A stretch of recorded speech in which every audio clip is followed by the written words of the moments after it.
Mahardika ing tias ing kamardikan. Rahayu rahayu ingkang samiya pinanggih. Nugroho miwasih wilasaning Gusti mugi tansah kasarira dumateng kita sami.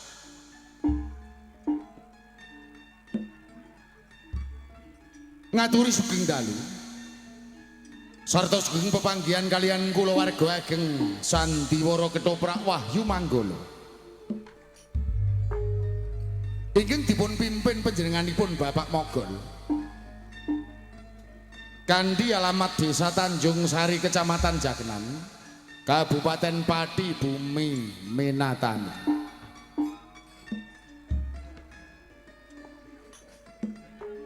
Sasampunipun panjenengan sami kasugata tari gambyong minangka purwakaning pagelaran ing dalu punika. Keparenga ing dalu menika kulawarga ageng Wahyu Manggala badhe nyegahaken cariyos pamundutan ingkang mawi ira-iran Damar Wulan Keratu.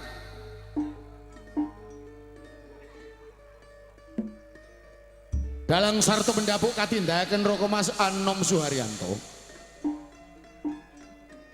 Asisten sutradara katindakan Dimas Eko Pranoto.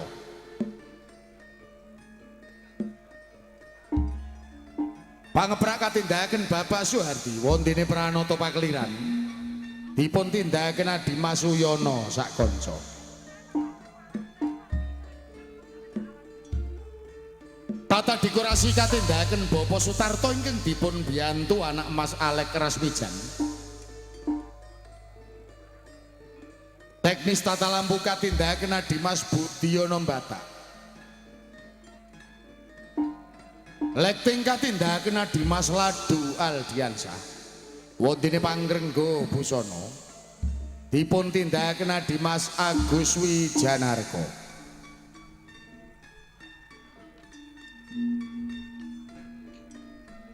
Binarung ungling Kyai Gongso Madularas ingkang dipun pimpin Bapak Keman Widodo.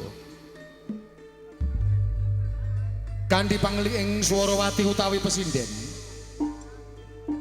Dipun tindakaken Ibu Suparyana sarta Ibu Kuntari.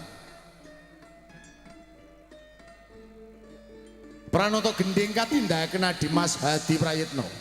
Wondene Wiraswara dipun tindakaken Bapak Miranda saha Dimas Bagus Edi Mahisa.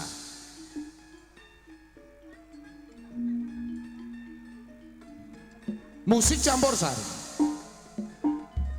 katindakaken Dimas Ari Semprul, Roko Mas Edi Watono sarta Dimas Udin Galdowo.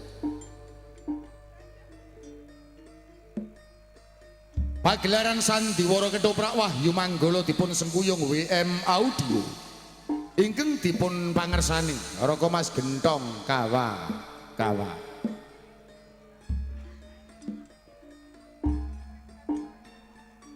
Diwondene para paraga ingkang badhe maragani cariyos ing dalu punika.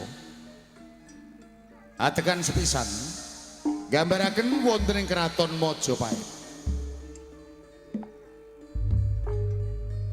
Juwita Ratu Kencana Wungu ing dalu menika dipun paragani Mas Menik Widyawati.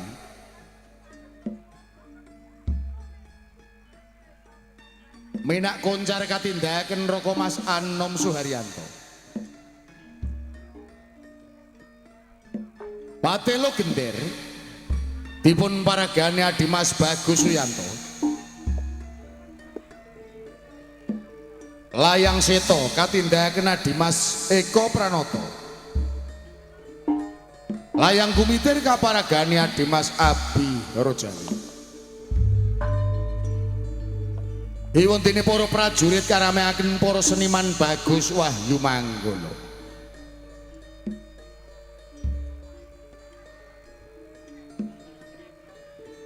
Salajengipun gambaraken wonten ing Kadipaten Blambangan.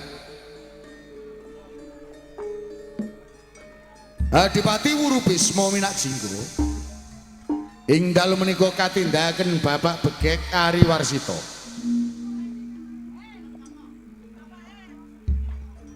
Dayun Bapak Itul Kiyem katindahaken Dimas Kipli Santoso angkat buta kaparagani Raka Mas Judek Prakoso wondene angkut buta dipun paragani Raka Mas Andi Prastyo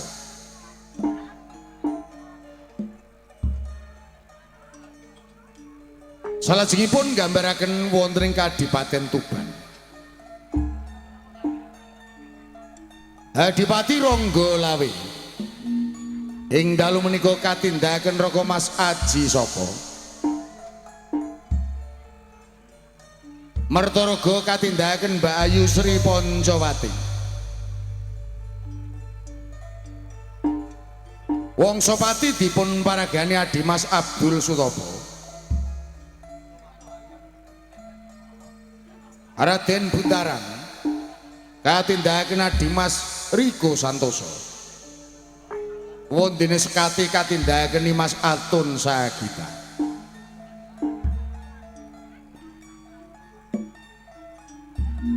Damar wulan ing dalu menika dipun paragani Dimas Bagong Sutrisno Anjasmara katindahaken Mas Diah Maharani Waito katindahaken Mas Uut Sutriana wondene puyengan kaparagani Mas Tata Wulandari repat utawi dagelan ingkang badhe nglipur manah panjenengan sami katindahaken Cak Sendor Cak Sariman Dimas Rokim sarta Bapak Mogol Mban katindahaken Siciu Arum Somplak kabiyantu siswak indah kalola mekaten kala wau para kadang budaya Sutrisno menggah para paraga ingkang badhe maragani cariyos ing dalu punika Hito Sagutrah kulawarga ageng Wahyu Manggala namung ngaturi sugeng lenggah sarta sugeng ngamirsani ngantos titi purnaning pagelaran Dun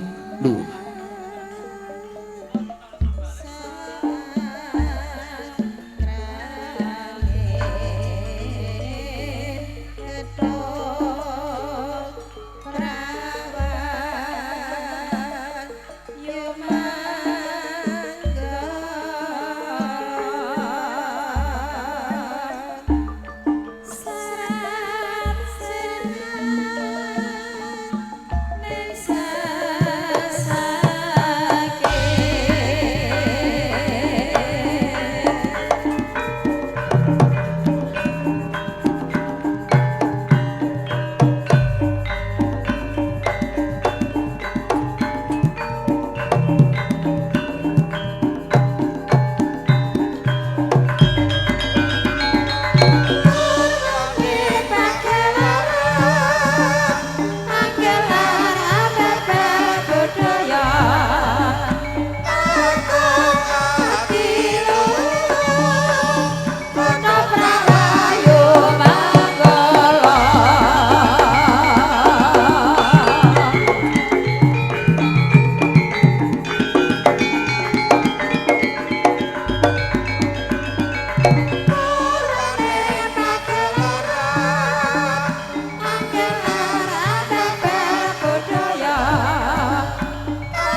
dalan dawuh Sang Juwita Ratu.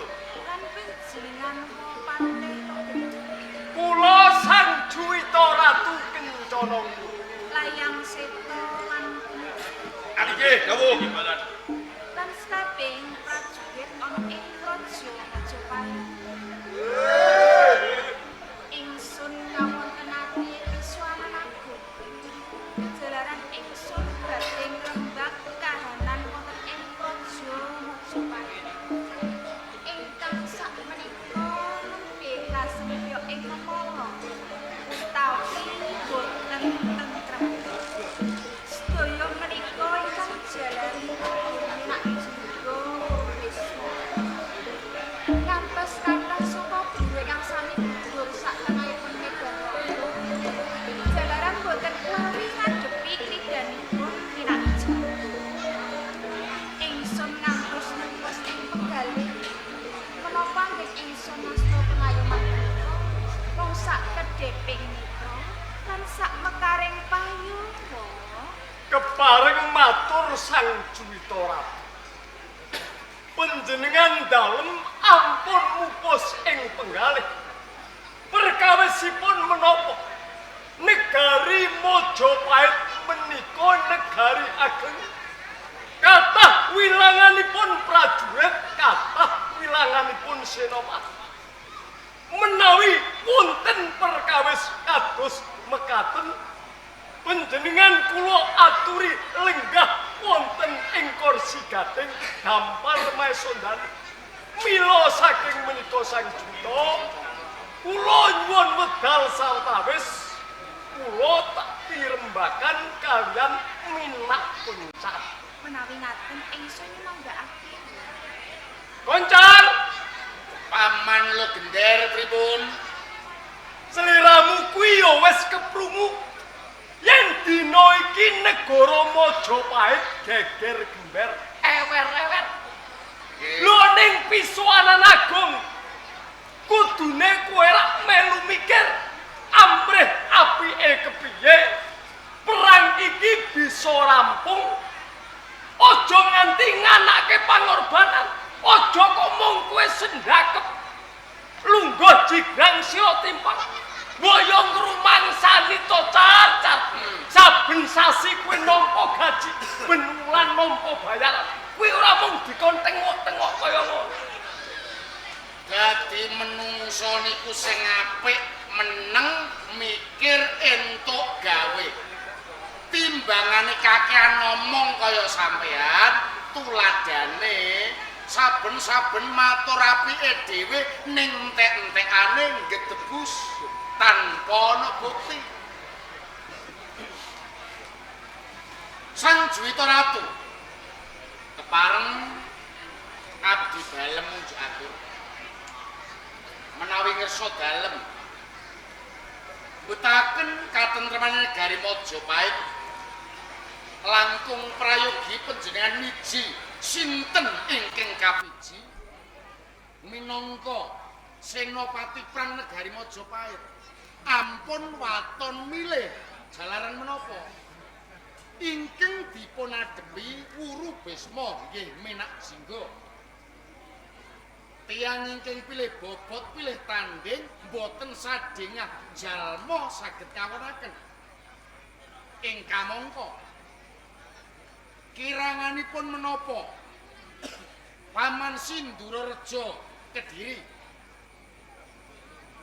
Paman Sindurareja menika saka guru negari Majapahit ingkang tinatah mendat jinara menter bebasanipun ewa semanten gugur mengsah Menak Jingga. Bojo kula Mentarwati Mentarsari prajurit wanita okeng prajurit ing Majapahit sampun mbuktekaken ewa semono gugur wonten ing Medan Laga mengsaipun Menak Jingga. Pramila menawi ngersa dalem Sang Juwita Ratu kersa miji peranganing Punggawa Negari utawi saka guru kula aturi ingkang permati ingkang atos-atos ampun waton milik Sang Dwita Ratu. Nuwun sewu Sang Dwita Ratu. Kepareng kula nyambet aturipun Kakang Minakonca. Kakang Minakonca. Piye? Menawi to panjenengan gadahi pemanggih Majapahit kedah wonten calonan senopati. Menika kedangon dadak menehi medal tiang-tiang Blambangan damel dedah gecak perang wonten ing negari Majapahit. Lah yen ora dadak ngenteni dipilih banjur arep ampiak awur-awur. Lho, teng Majapahit menika wonten senopati jago lereng kuning ingkang dereng diabar wonten sak tengah Raranggono. Lah ngono ta, Bi? Kowe kepengin ngerti jagone to, Cak? Coba kula tak pengen ngerti. Majapahit iki wis kecondhoan senopati. Paribasan ditombak, Laka-laka, dibecek, Macicil, dibatok, melorok, Dintungi bantal. ngorok. Nah, Majapahit iki wis kecondhoan senopati loro. sinten? Anakku layang seto, layang kumiter. Nah, Pendane Gatot, kaca. Antarja, mabur, tanpa larmo, meletek, tanpa sotang. Mlebu warung ora tau mbayar. Lupa. Putra patih kok boten bayar. Cobi mang baleni senopatine sinten? anakku layang seto, layang kumiter. Lho panjenengan matur ning ngersane Sang Dwita Ratu kok ora kumel ilate. Lho. Kumeli kok pripun? Jajal. Para prajurit punggawa negara. Aku tak takon, apa kowe kabeh tau krungu layang seto layang kumiter perang entuk kamenangan? Boten. Nalika perang gedhe Majapahit Blambangan kok ora ana kabare layang seto layang kumiter. Ndelik ning ndi? Ger, matur ger, koncar ben krungu. Nyuwun sewu. Nyuwun sewu Kakang Konca. Oh iya. Boten ateges kula niku boten wani maju wonten tengah Raranggono. Jalaran kula ugi tasih anggadhe pangarsa menawi kula boten dipun perintah maju wonten tengah Raranggono. Sami kemawon kula menika congol sumangga lak ngoten. Kejawi saking menika kula boten ketingal wonten ngajengi prajurit. Kula teng wingking delalah ngepasi kula masuk angin. Sareng kula petang jebul geblake Rama. Lah Romo saya ora Biyung. Lah senopati ana perang kok dadak ngenteni diperintah selak entek negarane. Lah senopati perang yo maju dhisik kok ning mburi. Iki jenenge ora senopati. Lah napa? Nanging tukang giring wong perang. Sampean deles. Jajal. Pun.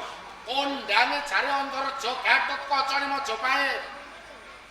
Umpama dijajal wani apa ora? sapa sing ngape wani? Anakku layang seto, layang Menawi to panjenengan dereng trima, panjenengan pilihaken prajurit pundi ingkang tanding kalian layang seto layang kumiter. Nek prajurit wis kulino gelut, wis kulino perang. Nggih. Tak pilihke wong sing ora tau gelut, ora tau perang. Sampeyan niku ngecek kula. Sampeyan ngecek kula. Lho niku prajurit, lho senopati. Lho, Sampeyan dijajal. pilih kula mbok prajurit sing mboten ate perang. Kira-kira wani Oh, sinten wani, Pun? perang. Iki lho wonge. Sampeyan ya, Mbak? Ya, Mbon sampeyan pikir tenanan iki. Kok ditantang kok? Tantang. Nggih. Toke. Pun. Kira-kira kowe yo wani tenan. Wani. Wah, kok menop. Wani. Usah koncar ora wani. Nggih. Anggap ae koncar kecil banget. Entek-entek kok. jajal jae. Jajar tak wani jajan. Nggih. Ayo. Siji, loro, kuda-kuda siap. Siji, loro, telu, maju. Maju. Siji, loro, telu, sikat. Semane Jenengan batu putih apa? Sampeyan ngono lho. Jenengan napa to? Sampeyan lho kok mau ngoni ya ono ya. Pripun? Udah lho. Karep sikat iki sing disikat penak koncar diduwok. Menapa panjenengan? Wah,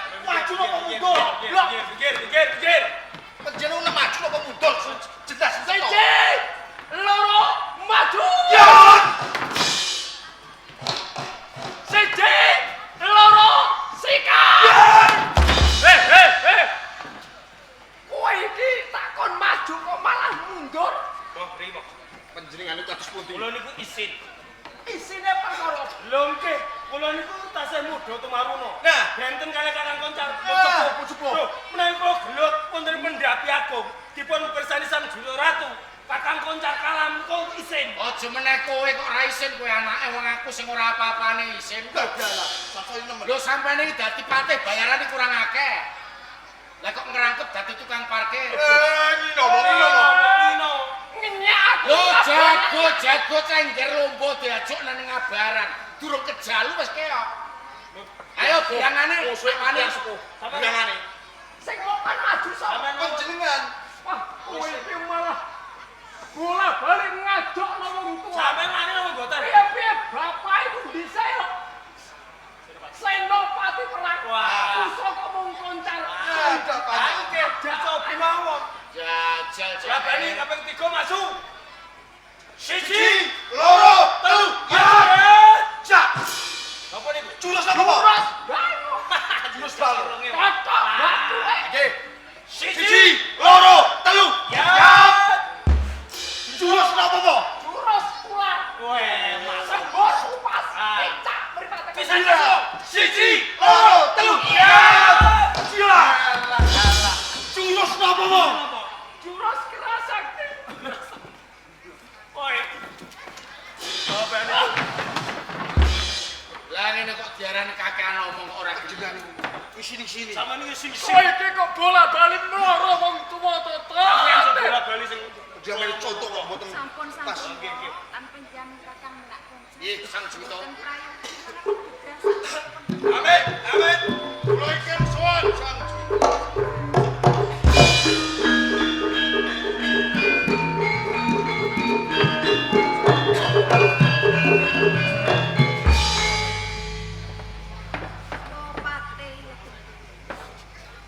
Wopate legenda. Nun kula Sang Juwita Ratu Menika wonten tamu monggo pejan purga. ngestuaken dawuh. Kaget. Wong lawas. Wong kuno. Bupati Jimbaran. Nggih. Bupati Gunung Lancip. Betul. sinten mau? Tak badhe nganggo parian. Ben kaya sing dhisik. Nggih. Suwe ora jamu. Nggih. Jamu pisan godhong tewa. Maksude Suwe ora tau ketemu. Temu pisan arukat buta, arukutan kota. jenengan niku Angkut buta. kula nggih mboten pangkling kalih sampeyan. Jajal sapa aku? Suwe ora jamu pisan godhong blimbing. Suwe ora ketemu pisan karo patih lopeke. Kulo gender lo peking. Lah gender niku napane peking, Nduri. Ya sedulur. Lah nggih. Angkut buta. Sedulurmu kleru bener kok. pripun ya bener no. Lho nganggo parian. Wong jeneng kulo gender kok dianggep lo peking. Suwe ora jamu pisan godhong ganyong. Apik niki mau. Suwe ora ketemu pisan karo patih lo kenong. Masukan. Nggih lu gender. Angkat buta, angkut buta. Nggih. Wani miyak saging sentono kang padha sibuk munggah ning negara Majapahit. Tenane ana wigati. Estunipun ngantos kula menika sowan wonten ing Kraton Majapahit. Jalaran dinten sak menika kula dipun utus kalih Kanjeng Adipati Wurubisma Menakjinggo. Kinen ngaturaken nawala konjuk Sang Juwita Ratu Kencana Wulu. Mung cukup kuwi. Nggih, Yen kaya ngono mendho sarta. nggih, Matur ngersani. nggih. Monggo. Sang Juwita Ratu Wopate legenda. menika angkat buta, angkut buta. Utusan saking Kadipaten Blambangan kepengin pinanggih panjenengan dalem Sang Juwita. Kapurih ngaturaken nawala konjuk Sang Juwita Ratu Kencana Wulu. Dosa kencing. Samen dosa wetawis. Ngestoaken Angkat buta lan sira angkut buta. Sang Arep Juwita jalu Ratu. Sang Juwita Ratu. yen pancen sedyanira arep ngaturake nawala. Sadurunge sira ngaturake, apa sira mangerteni ijuane nawala? Babar pisan dereng. Jalaran apa? Lamun to ijuane nawala kuwi wadi, pisuanan aku bakal tak budal. Ngaten nggih. Sira mirunggan niki kalawan ingsun ana ing kapuncang. Lamun to ora wadi, enggal-enggal aturke dinen kaseneksenan sabening sentana nayukaning praja ana ing praja Majapahit. Kados ngaten Ki. Awuh, nawala atur Ki.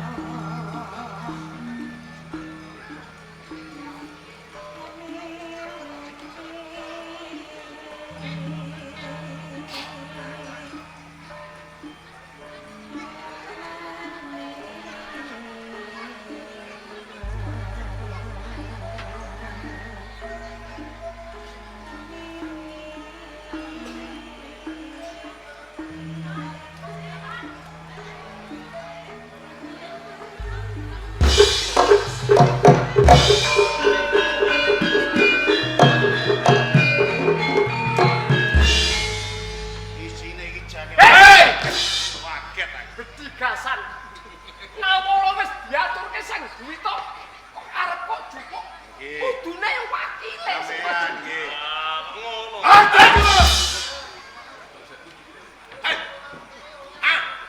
Ger, kene ger. Menapa juara? Rungokno tak kuatan.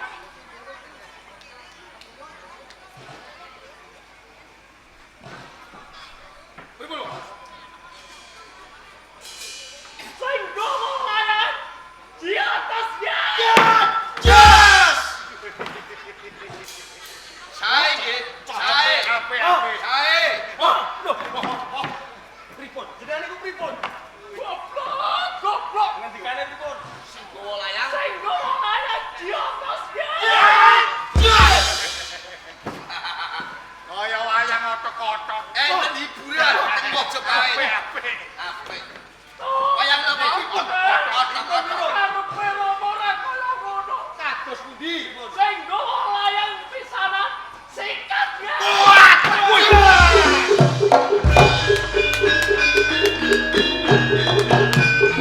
Siap ya, siap ya. Lah anak karo bapak padha bentone. Tar, ngerti tandang tanduwe anak kula yang setolah Jupiter tanpa diperintah jumangkat kuwi anakku car. Ngoten niku sampean seneng. Lho, wong tuwa ya seneng. Ngoten niku jenenge diarani kebak kliwat. Angkat buta, angkut buta. Niki duta saka Blambangan. Teng Majapahit tamu. Tamu kudune diajeni disobya-sobya. Lan tamu kok nganti dipolo, dijotosi. Niki lho sing marai. Lho, mengko dhisik car. Disobyo-sobyo kuwi nek tamune bener ngrejekeni. Lho kuwi angkat buta, angkut buta. Tamune ki musuh kudune disingkir. Mongko Blambangan Majapahit niki lagi anget. Kudune Majapahit aja miwiti. Nek nganti iki keprungu ana ing ngersane Wurubisma Minak Jinggo. Nganti perang gedhe dumadi. Anak sampeyan sing kondang niku dadi wangke kepaga. Sampeyan sing kelang. Ora ngarep wong anakku jajok dadi wangke ora bakalan. Layang seto layang kumitir niku iso ambekan iso urip nang teng ngisor keleke bapake. Nek uwal saka bapake padha karo itik utuk kelangan bapak. Tunggak jati kula boten melu ngawasi tunggak baru ora melu-melu. Oh, malah kacau. Bener nek kowe manungsa sing dreh wedi getih ora wani perang ya kowe. Prajurit. Kowe kok malah padha njiblek.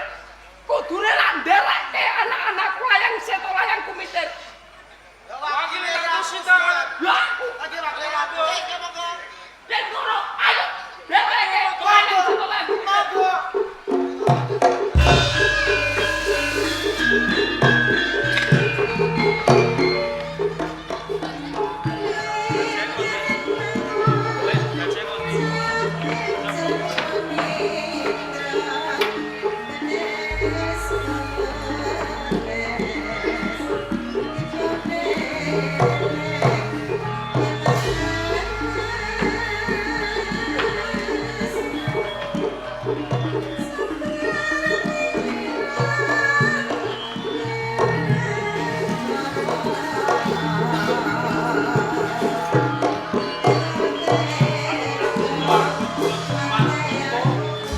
Atur nawa kondong nesot dalam sang Buta Ratu Kendawa Ngawungu pamremung lamar sang Buta Ratu kanggo Wurubisma Minakji. Ampun to kelakon ditampa welan aku ora entuk gawe. Omah napa sok ning Majapahit? Welan aku dadi wong pelarat. Kaya ngono bener. Ngene wae.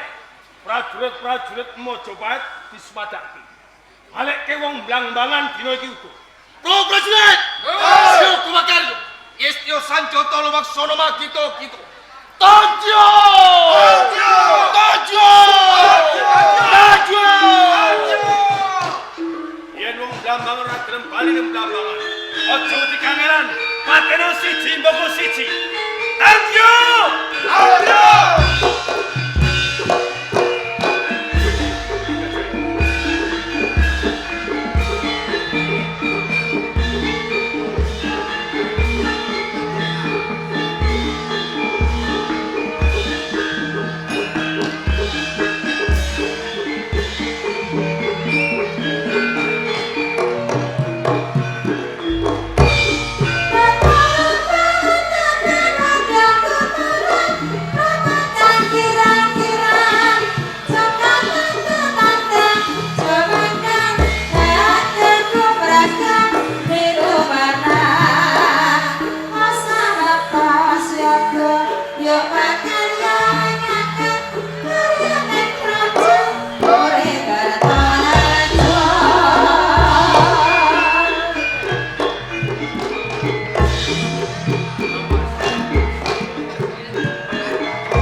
Thank you.